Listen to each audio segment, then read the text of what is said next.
ہدایت یافتہ اولاد کی جو اسلامی خدمات ہیں، اس موضوع پر آپ نے بصیرت افروز لیکچر کو سماعت کیا۔ آئیے میں ایک بار پھر آج کے اس اجلاس کے دوسرے حصے کے لیے میں جناب نعیم جاوید صاحب سے پھر سے گزارش کر رہا ہوں۔ اس سے قبل آپ تمام سے گزارش ہے کہ ہم وطن اپنے نشستوں پر تشریف رکھیں تاکہ اس دوسرے سیشن کا آغاز ہم کرتے ہیں۔ آئیے حضرات، میں ایک بار پھر ریسرچ اسکالر عالی جناب نعیم جاوید صاحب سے گزارش کر رہا ہوں کہ ہم تمام کو مخاطب کریں۔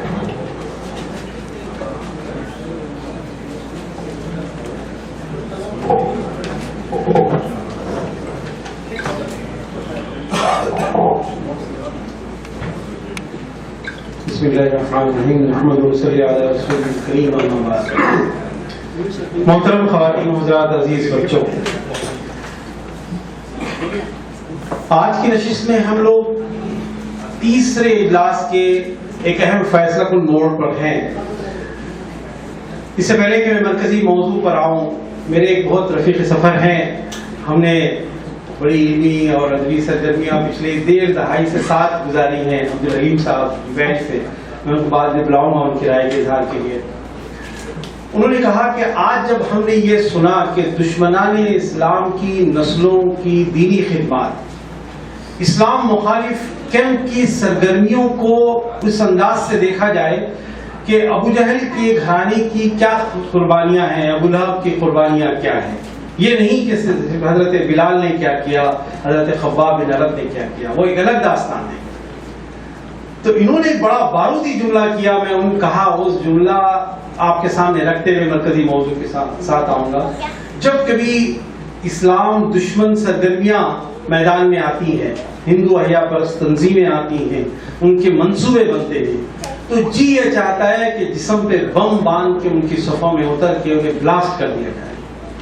یہ ہر نوجوان سوچتا ہے، دکھ بھی ہوتا ہے، فسادات کا سلسلہ ہے اور مسائل کا سلسلہ ہے، لیکن یہ موقع کبھی نہیں ملا کہ اس نقطہ نظر سے سوچے کہ دشمنان اسلام کے کیمپوں میں ہمارے چاہنے والے کیسے پیدا ہوں، ان کی صفوں میں ہمارے غم کو سمجھنے والے کیسے پیدا ہوں، وہاں تک ابلاغ و ترسیل و گفتگو اور پیغام کے بانکپن کو پیش کرنے کا کیا طریقہ کار، کیا وسائل اپنائے جائیں، کس خوبی اور کس اظہار کے ساتھ کس اسٹریٹجی ڈیزائن کی جائے جس کے نتیجے میں وہ آپ کا غم لے کے آگے بڑھ سکیں۔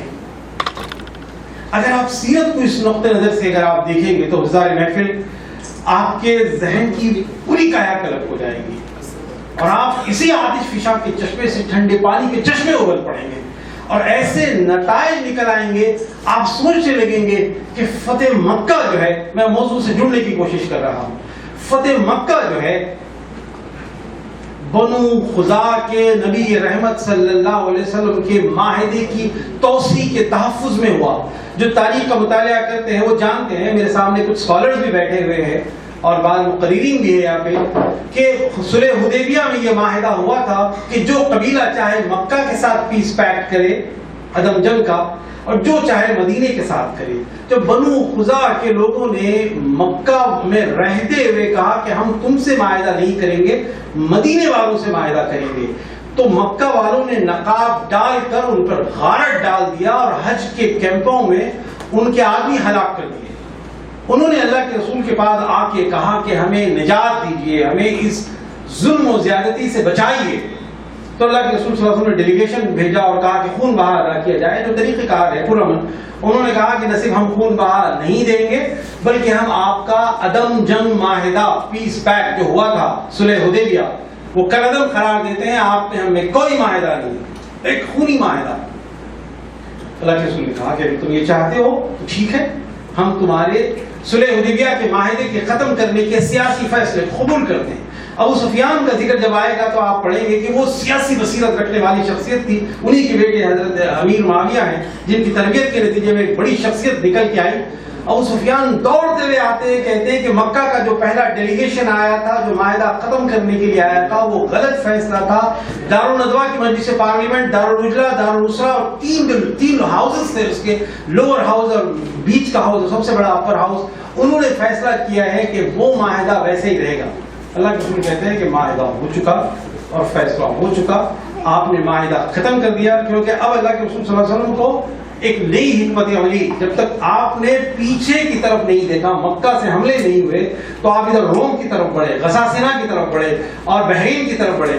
تو اب اتنا بڑا مسلمانوں کے علاقے ہاتھ میں آ چکا تھا کہ اب پھر ان کے ساتھ ایک عدم جنگ کا معاہدے کی کوئی سیاسی معنی نہیں تھے. کاش کہ ہمیں مطالعہ کا موقع ملے، ہم صرف اللہ کے رسول کے معاہدوں کا مطالعہ کریں، جس میں میثاق مدینہ، جوار، حلف، ولا، بہت سارے معاہدات ہوئے جس سے سیاسی بصیرت، علمی بصیرت اور ایک تنظیم دوسری تنظیم کو سمجھنے، ایک ملک دوسرے ملک کو سمجھنے، ایک فرد دوسرے فرد کو سمجھنے آئے گا. ورنہ ہم افراد کو، ملکوں کو، تنظیموں کو اپنی انا کے زور پہ ضائع کریں گے.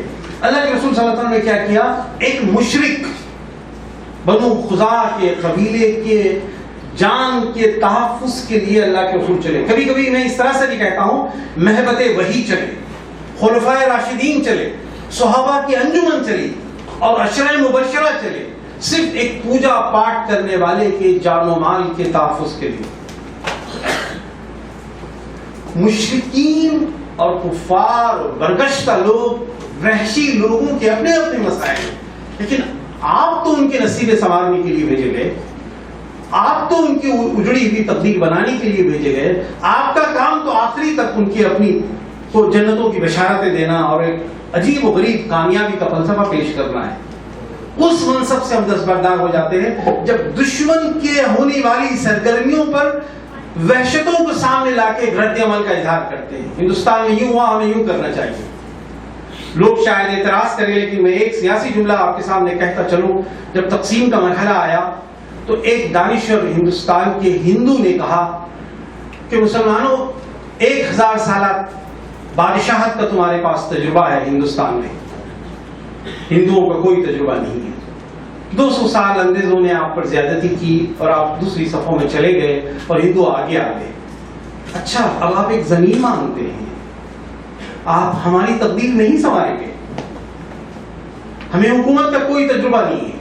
ہاں، اگر آپ زمین مانگتے ہیں تو ہم زمین آپ کے حوالے کر دیں گے، لیکن اب آپ کا حکومت میں کوئی اشتراک نہیں ہوگا، کیونکہ آپ خود حکومت سے دستبردار ہو رہے ہیں. آپ کے پاس اپنی بادشاہت کا سبب 800 سالہ سیادت و قیادت و لیاقت کا سبب آپ بھول گئے اور آپ کہتے ہیں کہ نہیں، ہمیں ایک زمین کا ٹکڑا چاہیے. اس پورے بر صغیر سب کانٹیننٹ کی بادشاہت کا خواب ہم کو انگریزوں نے 2 سال میں بلا دیا. درد مند لوگوں نے یہ بھی اختلاف رجسٹر، میں کسی کی سیاسی اساس پر قدغن نہیں کر رہا ہوں، ایک رائے کا آپ کے سامنے اظہار کر رہا ہوں. تو مسلمانوں کو اس عالمی قیادت و سیادت کے تناظر میں سوچنا چاہیے جس کی تبلیغ مکہ کے واقعات میں نے آپ کے سامنے رکھی.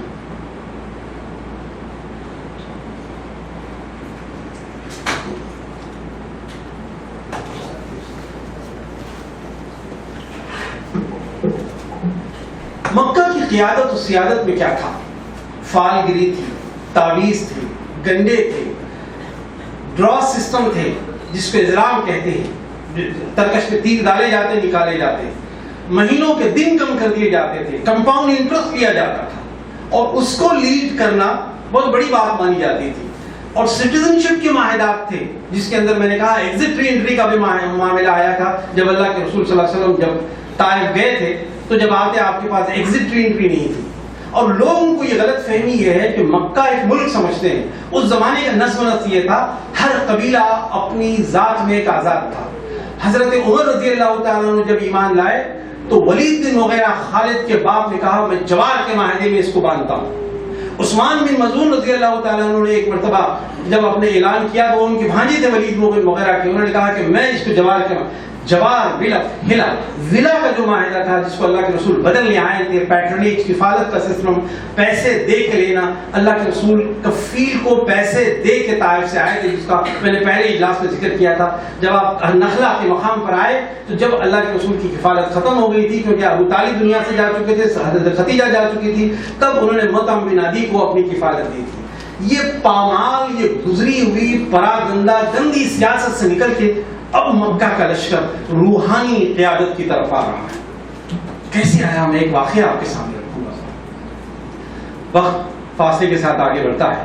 حضرت عمر بن خطاب رضی اللہ تعالیٰ عنہ کا دربار سجا ہے. عالم اسلام کی خبریں آ رہی ہیں, مار کے ہیں, جان کے نذرانے ہیں, یتیموں کے مسائل ہے, بیواؤں کے فنڈ ہے. ظہیر بھائی یہاں پہ ہے, بہت سارے سروس میں لگے رہتے ہیں. میں ان کے غم کو اچھی طرح جانتا ہوں, اور جو لوگ کر رہے ہیں خاموشی سے, میں خراج عقیدت پیش کرتا ہوں, اور میں اللہ کا شکر ادا کرتا ہوں کہ ایسے دردمند لوگ امت میں ہیں. ویسے میں حضرت سہیل بن عمرو, ابو سفیان اور کچھ لوگوں نے حضرت عمر سے کہا کہ عمر آپ سے کچھ خاص امور پر بات کرنی ہے. تو حضرت عمر نے بلال کو بٹھائے رکھا, خباب بن ارد کو بلائے رکھا, سہیل رومی کو بٹھائے رکھا. یہ لوگ بظاہر غلام زادے تھے, آل یاسر. تو سہیل جانتے ہیں کہ سہیل بڑا فریض جورسپروڈنس جاننے والا آدمی, عدلیہ اور قانون کو سمجھنے اور صلح حدیبیہ کا لکھنے والا آدمی. لیکن اس نے کیا کہا جب دین بدلا, اس کا ذہن بدلا. اور سہیل بن عمر وہی ہے جس کو حضرت عمر بن خطاب نے فتح مکہ کے موقع پہ کہا تھا اللہ کے رسول اس کے دانت توڑ دیے جائیں, یہ بڑی خطابت سے آپ کے خلاف تقریریں کرتا ہے. تو اللہ کے رسول نے کہا کہ عمر تم انتظار کرنا, ایک وقت آئے گا جب سہیل کی خطابت اور طلاقت لسانی اور فصاحت سے تمہارا دل خوش ہو جائے گا. تو ویسا موقع آیا تو حضرت عمر کی آنکھوں سے گریا جاری ہو گیا کہ اللہ کے رسول آپ سچ کہتے تھے کہ آج سہیل کی خطابت نے اسلام کو مالا مال کیا. تو سہیل نے سنا, کس کا اعتراض؟ ابو سفیان کا اعتراض سنا کہ عمر کو کیا ہو گیا ہے, غلاموں کے ساتھ بیٹھے رہتے ہیں, ہمیں آنے نہیں دیتے. جانتے ہیں سہیل نے کہا ابو سفیان آواز لگانے والے نے تو سب کے لیے آواز لگائی تھی کہ ہدایت عام ہے, جنتیں تقسیم ہو رہی ہیں, نجات و فلاح کے راستے کھلے ہوئے. یہی غلام زادے پہلے پہنچے تھے, انہیں آگے ہونا چاہیے, ہمیں تو آخری صفوں میں پہنچنا چاہیے. یہ شکر ادا کرو کہ عمر پھر بھی ہم سے بات کر لیتے. یہ ہے ذہنی تبدیلی حضار محفل. ہم کوئی کام کرتے ہی منصب اور عہدہ اس پوزیشن کے لیے پڑھتے ہیں.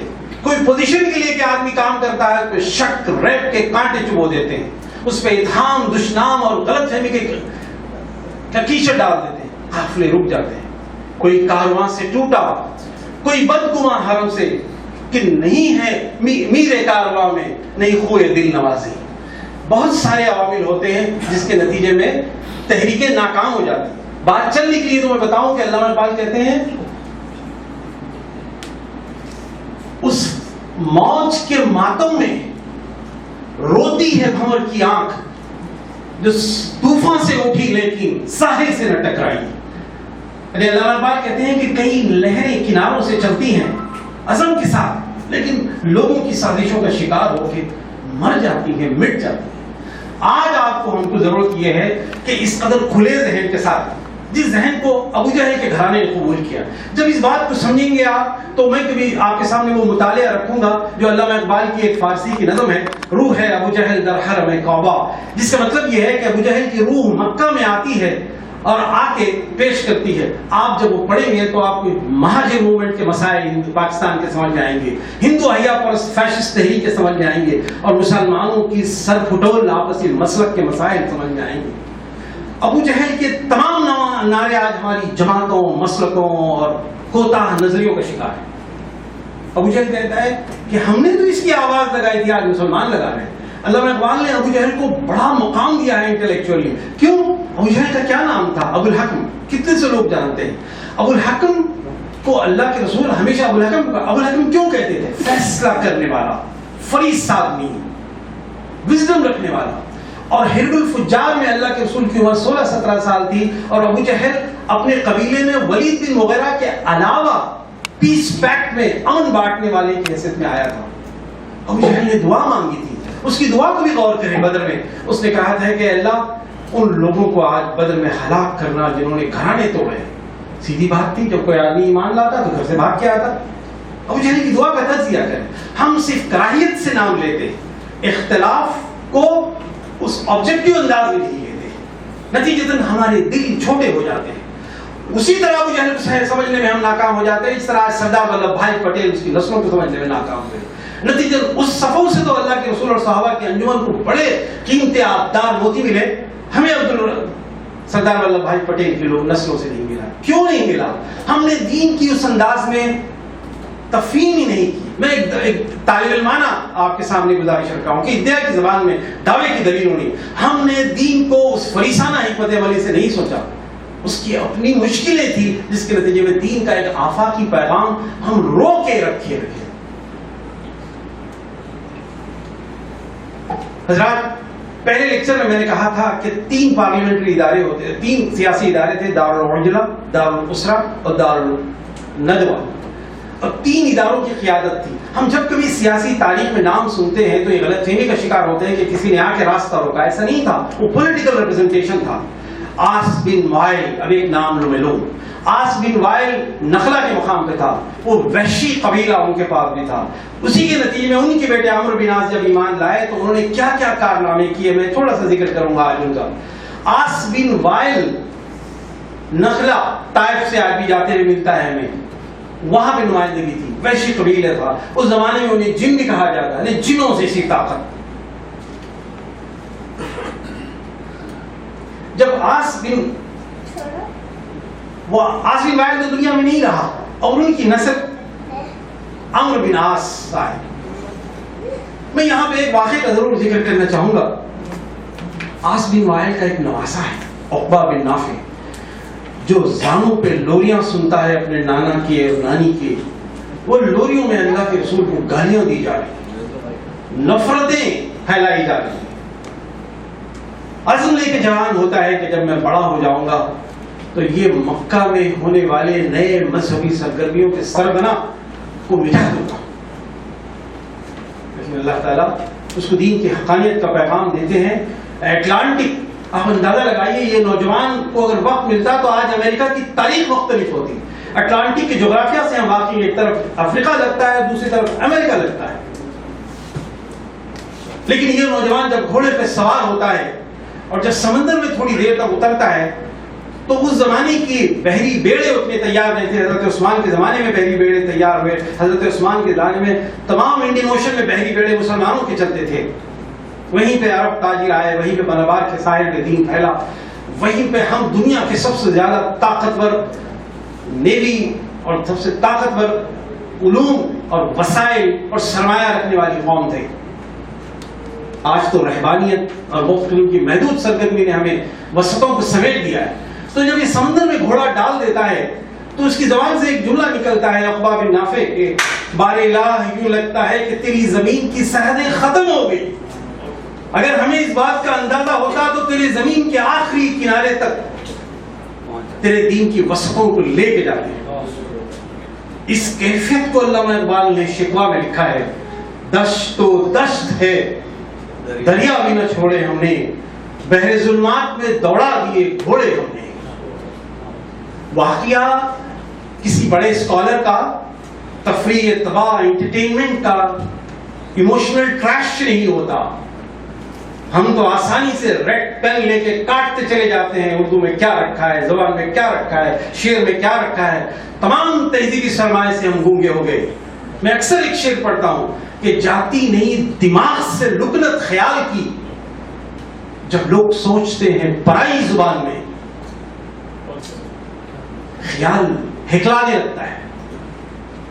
جنتوں کے خواب آپ نے اردو میں دیکھے، عزم، ارادہ، حضور کی باتیں آپ نے اردو میں دیکھی. اسی میں آپ کا علمی سرمایہ ہے، ہم نے اس کو ردی میں ڈال دیا پیٹ میدے کی سرگرمی کے لیے. نتیجتاً آج ہمارے وہ عزائم بھی نہیں ہے. ہاں، کچھ ہلکی پھلکی سرگرمیوں میں ہم بڑے پندار کے دماغی خلل کے ساتھ جیتے ہیں. حضار محفل، میں بڑے درد کے ساتھ آپ کے سامنے رکھ رہا ہوں، کسی تضحیق کے لیے نہیں بلکہ عالم اسلام کے افق کو میں دیکھتے ہوئے طالب علمانہ تجزیہ رکھ رہا ہوں. اور میں نے بہت دنوں تک اس کو ضبط کیا. جاوید مسعود صاحب، اصغر صاحب اور ان کا شکر گزار ہوں کہ انہوں نے ایک محفل منعقد کی، میں آپ کے سامنے مطالعہ رکھ سکا.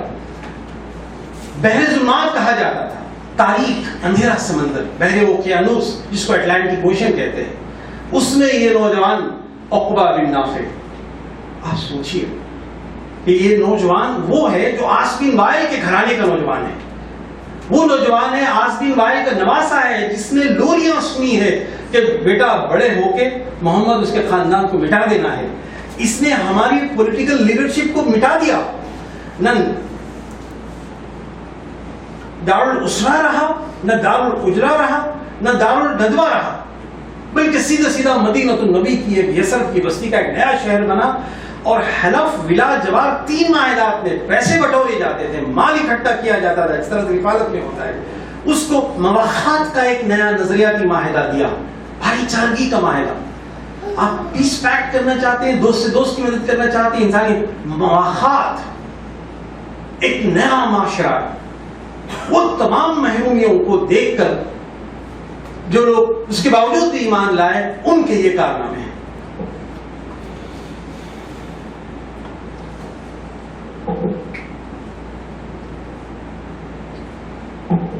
اب آئیے میں ابو جہل کے گھرانے کی طرف آ رہا ہوں کہ عصبیت جاہلیہ جو ابو جہل کہہ رہا ہے کہ صاحب ہم نے بھی دعوتیں کھلائی، ہم بھی پولیٹیکل امپاورمنٹ رکھتے تھے.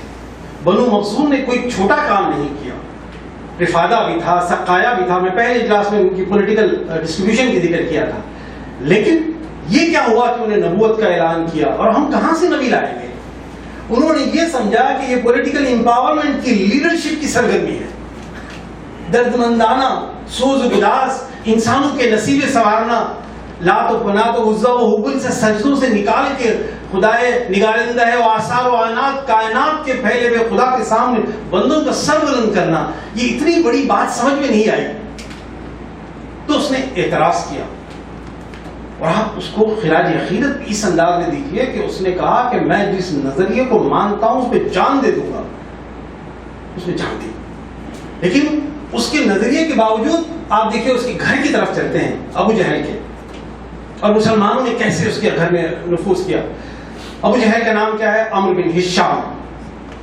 سلمہ بن ہشام اس کے بھائی ایمان لے آتے، اور پھر اس کے بھائی حارث بن ہشام بھی ایمان لے آتے. حارث بن ہشام کی بیٹی ہے ام حکیم. حارث بن ہشام کی بیٹی ابو جہل کی بیٹا شادی کرتے ہیں. ابو جہل کا بیٹا ہے اکرمہ. میں آ رہا ہوں اس طرف. تو اکرمہ بھی ہدایت سے سرفراز ہوتے ہیں، اور ام حکیم بھی ہدایت سے سرفراز ہوتی ہیں. اور حارث بن ہشام، حارث بن ہشام کا نام یاد رکھیے ابو جہل کا. ہم نے تو کبھی ایک نام لیا اسلام دشمن، چاہے موجودہ کسی ریاست کا سربراہ ہو، موجودہ امکانی کوئی وزیر اعظم ہو، ہم یہ سوچ بھی نہیں سکتے کہ اس کے گھرانوں پہ کوئی بات دین کی جائے گی. ہمارے ذہن اتنے کوتاہ ہیں کہ ہمیں دین کی حقانیت، قرآن اور اپنے یقین نہیں ہے ہمیں کہ وہ جو کائنات کا پیدا کرنے والا، جس نے قرآن نازل کیا، جس نے عظیم الشان نبی کو بھیجا، جس کے ہم واحد ہیں، بے خبر تو جوہر آئین ایام ہے، اس زمانے میں خدا کا آخری پیغام ہے. آپ ہیں، میں ہوں.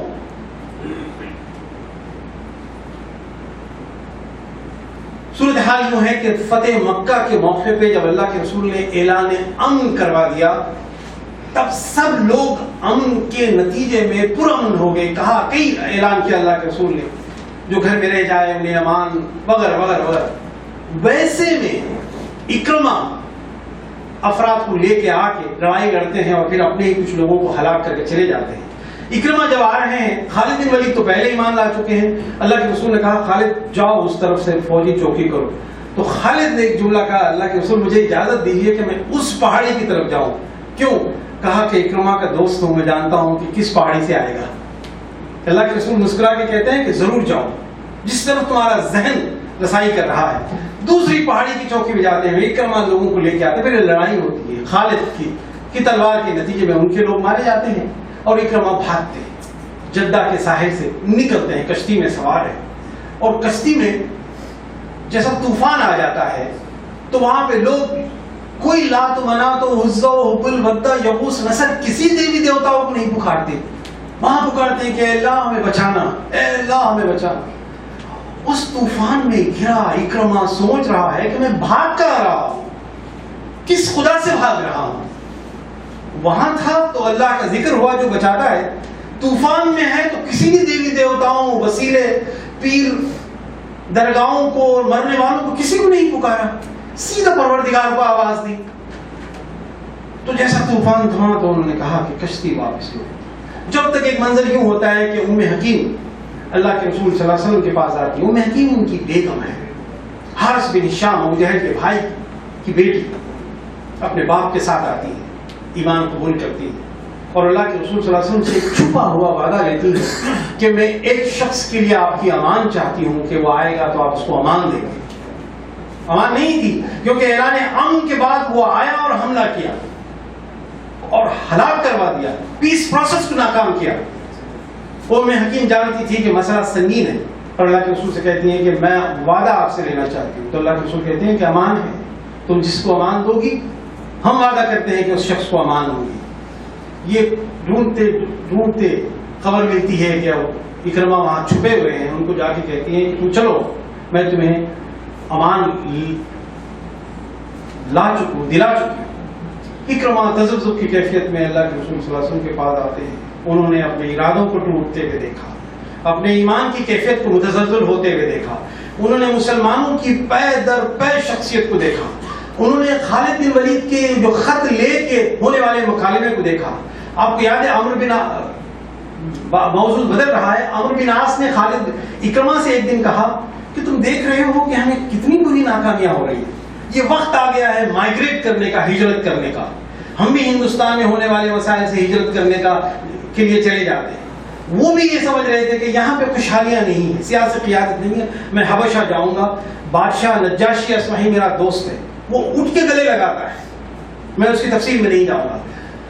اکرمہ کو ام حکیم لے کے آ کے پناہ دیتی ہیں اور اللہ کے رسول صلی اللہ علیہ وسلم جب آ رہے ہیں وہ گھوڑے پہ سوار ہے، پیچھے ام حکیم بیٹھی ہوئی ہے اور گھوڑا دن دناتے ہوئے آتا ہے. اس کی گرد و غبار کی نظر سب سے پہلے حضرت عمر بن خطاب رضی اللہ تعالیٰ عنہ کو پڑتی ہے. حضرت عمر بن خطاب خیمے سے نکل کے تلوار لے کے آگے بڑھ رہے ہیں. اللہ کے رسول صلی اللہ علیہ وسلم کو اس ہلچل کا ذرا سے اندازہ ہوتا ہے.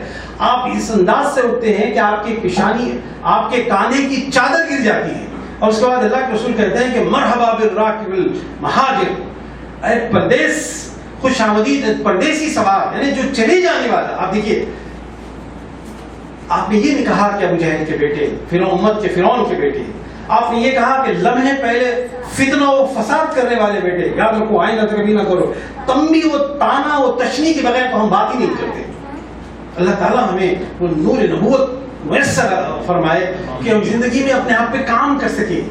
ہم کو معاشرے نے، تربیت گاہوں نے بگاڑ دیا. اٹھا میں مدرسہ و خانقاہ سے نہ معرفت، نہ محبت، نہ زندگی، نہ نگاہ، ہمیں کچھ نہیں ملا. یہ جدید وہ عصری علوم کی درگاہوں سے اٹھا میں مدرسہ و خانقاہ سے نہ معرفت، نہ محبت، نہ زندگی، نہ نگاہ، ویژن تک نہیں ملا. ویسے میں اللہ کے رسول صلی اللہ علیہ وسلم جب آگے بڑھ کے شہ سوار تیرا آنا مبارک ہو استقبال کرتے ہیں، وہ حضرت اکرمہ نگاہ نہیں ملا سکتے، ابھی خون کے قطرے بھی نہیں دھلے. پھر اس کے بعد اللہ کے رسول صلی اللہ علیہ وسلم سے کہتے ہیں کہ آپ نے مجھے امان دی.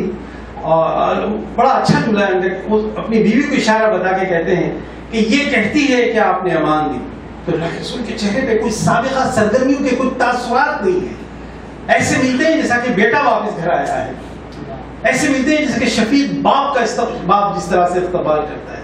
وہ نبی رحمت جو 70 ماؤں کی محبت کرنے والی خدا کی ذات کا نمائندہ فرستادہ ہے، اس کی رحمت، اس کی مودت، اس کی شفقت کو کیسے مسکیٹ کر سکتے ہیں. اللہ کے رسول کہتے ہیں کہ وہ سچ کہتی ہے میں کہ ہم نے تمہیں پناہ دی ہے. اب اس کی آنکھیں پھرنے لگتی ہیں. اس طرح سے ایک ایمان کا ایک طوفان اتر آتا ہے اور فون سے گلا نکلتے ہیں. اب تو پھر اب میری جان نہ آپ کے ابرو کے اشارے پہ ہوگی. اب اللہ کے رسول حکم کیجیے. اللہ کے رسول بشارت دیتے ہیں. میں یہیں پہ اکرمہ کا واقعہ تھوڑا سا دور تک لے جانا چاہوں گا. اب اکرمہ کو کوئی یاد نہیں ہے ماضی کیسے تھا. اب تو واضح آفاق کے اسلام کے پھیلنے کا نقشہ ہے. زمین کی تنابیں کھینچ کے بندگان خدا کو غلامیوں سے، نظریات سے آزاد کرنے کا نقشہ ہے. اب بادشاہوں کی سرکوبی کا نقشہ ہے.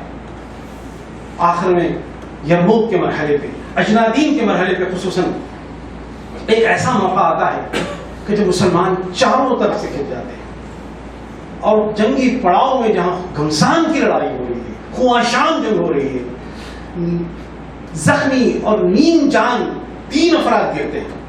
ایک عیاش بن ابی ربیعہ رضی اللہ تعالیٰ عنہ، حضرت اکرمہ. یاد رکھیے عیاش بن ربیعہ رضی اللہ تعالیٰ عنہ کی قربانیاں جب ہم پڑھیں گے تو آپ اشش کہتے رہ جائیں گے کہ کس قدر جلیل خواب ہوئی ہے جس کا نام تک ہمیں نہیں معلوم. عیاش بن ربیعہ رضی اللہ تعالیٰ عنہ، اکرمہ رضی اللہ تعالیٰ عنہ اور حارث بن ہشام ابو جہل کے سگے بھائی چھوٹے، یہ تینوں ہیں. مشکیزہ پانی بھر کے ایک نوجوان دوڑتے ہوئے آتا ہے، چلوئی بھر پانی ہے، اور فوراً سے ایک صحابی گرے ہوئے ہیں اور لتش لتش پیاس پیاس کی آواز بلند ہوتی ہے. حضرت اکرمہ کہتے ہیں کہ بازو کی طرف جاؤ، اشارہ بتاتے ہیں اپنے چچا کی طرف. حارث بن ہشام جو ان کے چچا ہیں، حارث بن ہشام جب قریب آتے ہیں تو دوسری طرف عیاش بن ابی ربیعہ کی طرف اشارہ کرتے ہیں. دور دور تک گرے ہوئے لوگ ہیں. جب واپس آتا ہے تو پہلا بندہ اپنی ربا بارگاہ یزیدی میں اپنی جان کا نذرانہ پیش کر چکا ہے اور آنکھیں بند ہو چکی ہیں. دوسرے صحابی رسول کے پاس اللہ کے یہ صحابی جاتے ہیں مشکیدہ لے کے، وہ بھی اپنی آخری سانسیں لے چکے ہیں. تیسرے کے پاس جاتے ہیں، تینوں ایک کے بعد ایک درد کی شدت میں حواس، ایثار و قربانی کے واضح تصورات اپنے ہم نظریہ بھائی کے ساتھ اپنی آخری سانسوں کے بچنے کے سرمایے میں 2 گھونٹ پانی اس کو پلا دینے کا کی کلیرٹی، جنت و تسنیم و کوثر و سلسبیل کی چشموں کا تصور، کوئی شک نہیں تھا. جب شک نہیں ہوتا ہے تو تاریخ لکھی جاتی ہے. جب تاریخ لکھی جاتی ہے تو زمین کی سرحدیں چھوٹی پڑنے لگتی ہیں.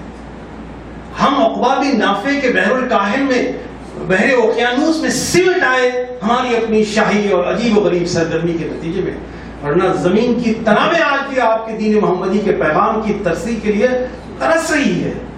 14-15 صدیوں کے فاصلوں کے گزر جانے کے بعد بھی کوئی نیا نظریہ ایسا جاں نہیں آیا. آج بھی انسانی شعور اور روحوں کو دین کی ضرورت ہے، ہمیں کوئی شک نہیں ہے. بات یہ ہے کہ اس اعتماد و یقین، اس پانک پن، اس شخصیت کے ساتھ پیش کرنے کی ضرورت ہے. تینوں حضرت عیاش بن ربیعہ رضی اللہ تعالیٰ عنہ، حضرت اکرمہ رضی اللہ تعالیٰ عنہ، حضرت حارث بن ہشام جو ہے، تینوں پیاس سے جان دے دیتے ہیں. درد جب سوا ہوتا ہے حضرات، درد کا احساس نہیں ہوتا. لوگ سمجھتے ہیں کہ مرنے والوں کو بہت درد ہوتا ہے. یہاں پہ محفل میں ڈاکٹر حضرات کے وہ جانتے ہیں کہ اللہ تعالیٰ کی رحمتیں شروع ہو جاتی ہیں جب درد سوا ہو جاتا ہے. چاہے وہ شہادت کا معاملہ ہو، یا حق کے راستے میں تکلیفیں ہوں، یا حرام خوری کے نتیجے میں پیٹ کو سنبھالنا ہو، یا غبن کے وقت اللہ کی رضا اور اللہ کے رسول صلی اللہ علیہ وسلم کا تصور کرنا ہو. مجھے اجازت دیجیے علامہ اقبال کا ایک فارسی شعر کے ترجمے کے ساتھ رکھوں. علامہ اقبال کہتے ہیں کہ تو غنی از ہر دو عالم من فقیر، بار الہ تو بے نیاز ہے میں ایک فقیر ہوں. روز محشر عذر ہائے من پذیر، اگر حشر میں تجھے حساب لینا بہت ضروری ہے اور تو چاہتا ہے کہ میرا حساب لے لے ہی اور ہر حال میں لے، از نگاہ مصطفیٰ پنہا بغیر، اللہ حضور کی نگاہوں سے چھپا کے لے لینا. کیا کہیں گے کہ ہم نے تمہیں تو دین کا پیغام اس محبت سے دیا تھا، تم اتنے رسوا کیوں نکلے کہ حشر میں تمہارا نامہ اعمال ان صفات جرائم سے بھرا ہوا ہے. کہتے ہیں کہ اللہ حضور کی نگاہوں سے چھپا لینا اور میرا نامہ اعمال لے لینا، اور پھر جو سزا تو پروردگار ہے دی. حضور رسالت مآب صلی اللہ علیہ وسلم کا ایسا آفاقی تصور، دین کی عظیم وسعتوں کا احساس، تو جب چھوٹی موٹی سرگرمیوں سے ہم بلند ہو جائیں گے، جب نتائج آئیں گے. آخری ایک سوال میں آپ کے سامنے پڑھنے کی کوشش کروں گا، اس کے بعد میں سوال جواب کے لیے میں تھوڑا سا وقت آپ کو دینا چاہوں گا. آخری سوال یہ ہے کہ ہم یہ چاہتے ہیں کہ عالمی انسان کی طرح مومن، امن بانٹنے والا، اسلام سلامتی کا درس دینے والا ہر فرد، ہر انسان، تمام نسل انسانی کا ایک اتحاد ہو. ذات پات نسل جغرافیوں کی جانوروں کی باڑوں پر رہنے والوں کے جیسا، وہ کیسے ہوگا؟ وہ کون سی اسلامی تعبیر تھی جس نے قاتلوں کے دل جوڑ دیے؟ مقتول قاتل جب اپنی جان دینے کے لیے تیار ہو گیا، اور آج اسی اسلام کے نظریے میں امت تقسیم ہو رہی ہے، کلیجہ پھاڑ چکی جماعتوں کی اور مختلف افراد کی دانشوری میں، اور تقسیم در تقسیم کے مرحلوں سے گزرتے ہوئے اسلامی امت اپنے وجود کی آخری جنگ لڑ رہی ہے۔ ہر ایک کو اپنے حق ہونے کا یقین ہے، دوسروں کے گمراہ ہونے کا اس سے زیادہ یقین ہے۔ میں تو حق پہ ہوں لیکن دوسرا گمراہ ہے، مجھے اس سے زیادہ یقین ہے۔ میرا یہ مسلک ہے، میں یہ ذات پات کا ہوں، یہ قبیلہ ہے، یہ جماعت ہے، دوسرا تو سراپا گمراہ ہے۔ یہ ہمارا اپروچ دیکھیے۔ ایسے میں ہم شوروں سے نہیں کھیلیں گے، ہم کسی اختلافی نزاعی اور مبہم موضوعات پہ گئے بغیر ایک سفر کا عزم کر چکے ہیں، چند اہداف منتخب کرتے ہیں۔ یہاں پہ آگے بڑھنے سے پہلے میں چاہوں گا کہ ایک لمحے کے لیے اپنے دل و نگاہ میں جھانکیے، وہاں پہ آپ آواز دیجیے، کہیے کہ میں اسلام کی وسعتوں کے لیے کیا کر سکتا تھا، کیا کر رہا ہوں، کیا کروں گا۔ میرا اشارہ کسی خاص قسم کی رہبانی سرگرمیوں کی طرف نہیں ہے کہ آپ جو تنہائی میں کچھ کرتے ہیں، میں ایک آفاق کی بات کر رہا ہوں، اس کا ہورائزن بہت بڑا ہے۔ اگر آپ نے کوئی اہداف، کوئی اعلیٰ ترین مقاصد منتخب نہیں کیے ہیں تو میں آپ کو محتاج ہوں۔ تو ایسے میں چند اہداف ہم منتخب کرتے ہیں۔ میں نے جو فارم دیا ہے اس میں میں نے آپ کے ذوق کو سمجھنے کی کوشش کی ہے۔ میں چاہتا ہوں کہ اس ذوق کے اعتبار سے بہت بڑے افراد کا اترنے کا انتظار مت کیجیے۔ تھاٹ کی ایٹمک ویلیو ڈٹرمائن ہو چکی ہے۔ کبھی اس نظریے پر میں آپ کے سامنے بات کروں گا۔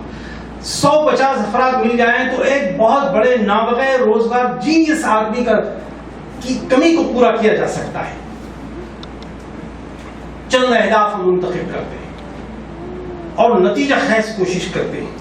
ادارہ ہدف آپ کے فیصلوں کا استقبال کرتا ہے۔ یہی پہ میں اپنی بات ختم کرتا ہوں۔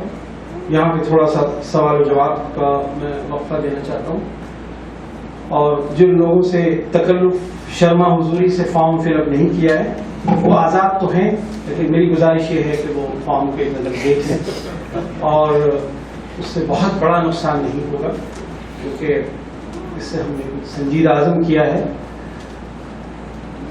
اور کوئی سوال ہو تو میں تحریر سے آپ کا شکر گزار ہوں کہ آپ کو وضاحت کریں۔ یہ عقبہ بن نافع اس کا قبول اسلام کا بھی واقعہ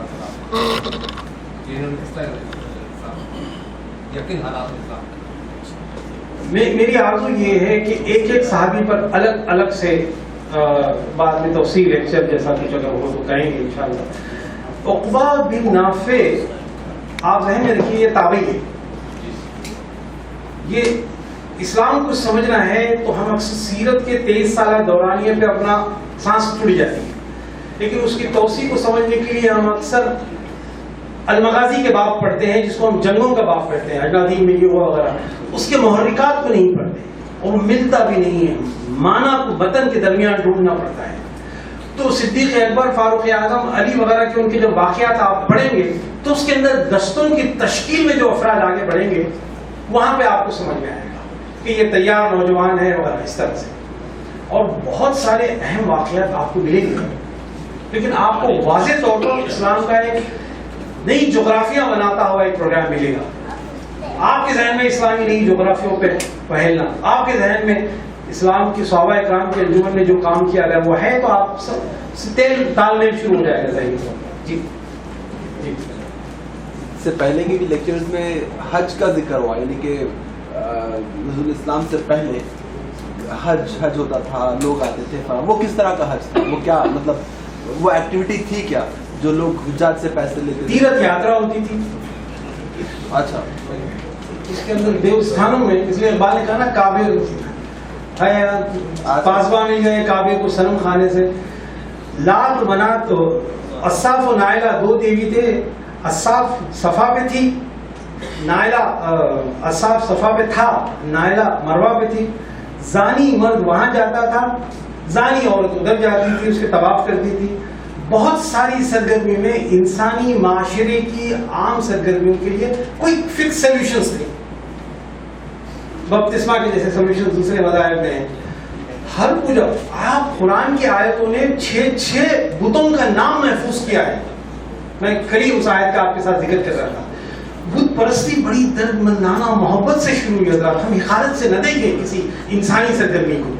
اور انگریزی کا چھوٹا سا جملہ ہے, let's agree to disagree in an agreeable manner.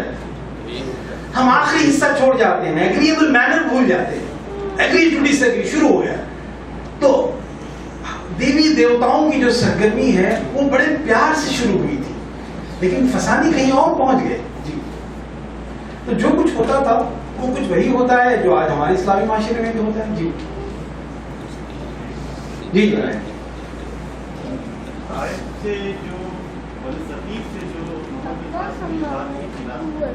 کی وضاحت کی طائف, میں نے صرف طائف کے 1000 واقعات میں سے غزوہ طائف, غزوہ حنین, پھر اس کے بعد میں جو واقعات ہوئے ہیں اس کی تفصیل ہے. میں نے صرف ایک نمائندہ حضرت بنو ثقیف کے 2 نوجوانوں کا ذکر اس لیے لیا کہ اسی خاندان نے اللہ کے رسول کو مارا تھا.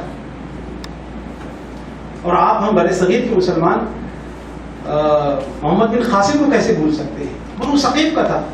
حجاج بن یوسف نے کہا تھا کہ میں اس نوجوان کو ڈھونڈوں گا جس کی نسلوں پہ اللہ کے رسول نے دعا مانگی تھی. تو بنو ثقیف کے لوگوں کی قربانیاں تو بہت بڑی ہیں. ہمیں تو ایک ہی واقعہ یاد ہے, پھر اس کے اندر بہت ساری کرامتیں بھی ہم نے جوڑ رکھی, لیکن جو کنٹریبیوشن ہے وہ نہیں دیکھتے. تو بنو ثقیف کے لوگوں کے واقعات آپ کچھ نہ مل جائیں گے, مستقل دینے کی ضرورت ہے. کہاں سے ملیں گے؟ فتح مکہ کے بعد کی سرگرمیاں.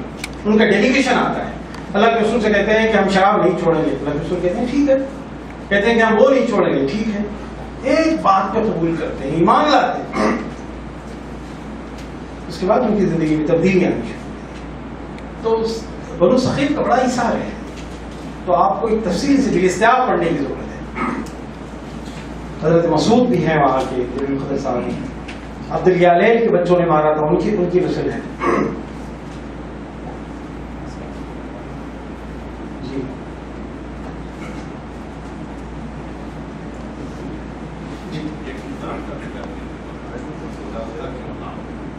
زور سے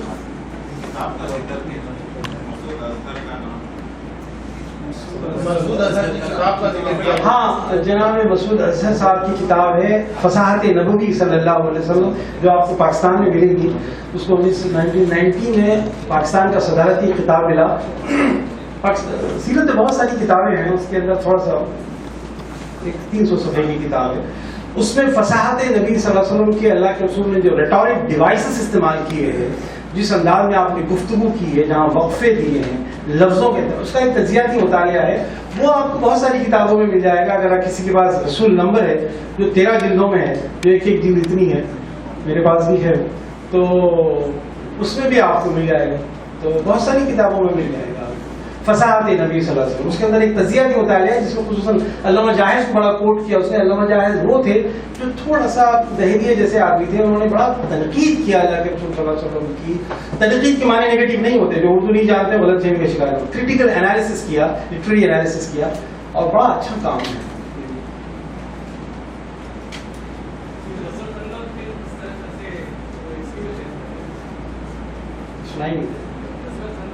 ہاں,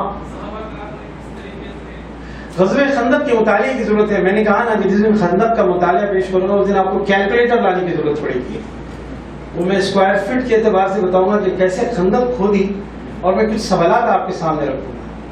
تو غزوہ خندق پورا نقشہ بتانا پڑے گا کہ جبل صلح انہوں نے پیچھے لی, سامنے مکہ کا راستہ تھا, انہوں نے 2 پہاڑیوں کو روکا, پھر پیکٹ ڈالے, پھر اس کے بعد ہوتے ہوئے چھوٹے کنکر بڑے کنکر مٹی الگ کی, اس کے اندر وال بنائی, پھر اس میں راستے بنائے. ایک بڑی حکمت عملی ہے جس کو لاجسٹکس کے لوگ اور کیموفلیجنگ جاننے والے, ملٹری اسٹریٹجی جاننے والے بہت سارے لوگ اس کو سمجھتے ہیں. وہ بڑی مارک تلا جنگ ہے. آپ 5ویں ہجری میں وہ جنگ ہوئی ہے, جس کو سورہ احزاب اگر آپ پڑھیں گے تو ڈیٹیل سمجھ جائیں گے. بہت ساری ملٹی پارٹیز جو ہے نا,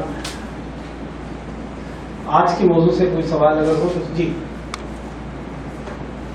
آپ سر اسٹارٹنگ میں جب بت پرستی شروع کی گئی تو اس سے پہلے وہ مسلمان لوگ تھے جو کہ پہلے مسلمان تھے اور بعد میں وہی بت پرستی شروع کی ہے، اور وہ کیسا ہوا کیونکہ انہوں نے انبیاء کے جو بت بنائے ہیں جیسا نام رکھا اس کا مطلب تھوڑا سا میرے خیال میں یہ الگ سا موضوع ہے. آج تو موضوع یہ ہے کہ آپ اپنے دشمنوں سے کیسے بات کریں، جاتے ہوئے یہ سوچ کے جائیں.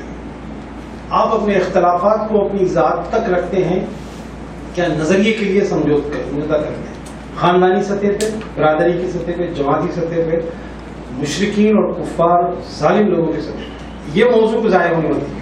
دوسرا سوال غیر متعلق رہے گا اس کے علاوہ. جی یہ 6 ستمبر کا جو پروگرام آپ نے اعلان کروایا ہے، ہاں 6 سپٹمبر میں ہوگا.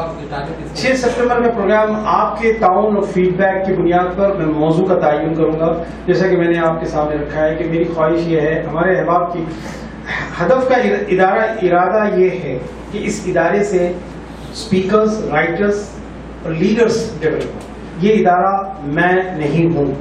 میں بہت جلد بالکل بیک سیٹ لے لوں گا، اس کو سرگرمی شروع کروں. میں بہت مجبور تھا کہ دل پر جبر کر کے جاوید مسعود صاحب، اصغر صاحب، شیراز مہدی اور ان لوگوں کی دعوت پر میں نے اس پروگرام کو اس انداز میں رکھا، ورنہ میرا ارادہ ایسا نہیں تھا. بڑا شرما حضوری کے ساتھ تکلف کیا کرتا تھا، لیکن انہوں نے کہا کہ اس کا آپ لانچ کر دیں، آپ آواز دیں، شاید کچھ صحیح دنیا آئیں گی. تو ہم پروگرام کریں گے آپ کے فیڈ بیک پہ. شخصیات ہیں، جمال الدین افغانی کا مطالعات ہیں، تاریخ کا مطالعات ہے، کچھ ورک شاپس بھی کریں گے. تو اپنے انداز میں کریں گے. ارادہ ہے کہ انگریزی اور دونوں زبانوں میں ہوگا. اب یہی چراغ جلیں گے تو روشنی ہوگی. کوئی باہر سے تو کوئی بات نہیں، مل جائے تو مل جائے. آپ مکلف ہیں منطق شرقیہ میں رہتے ہوئے اپنی کام کرنے کے.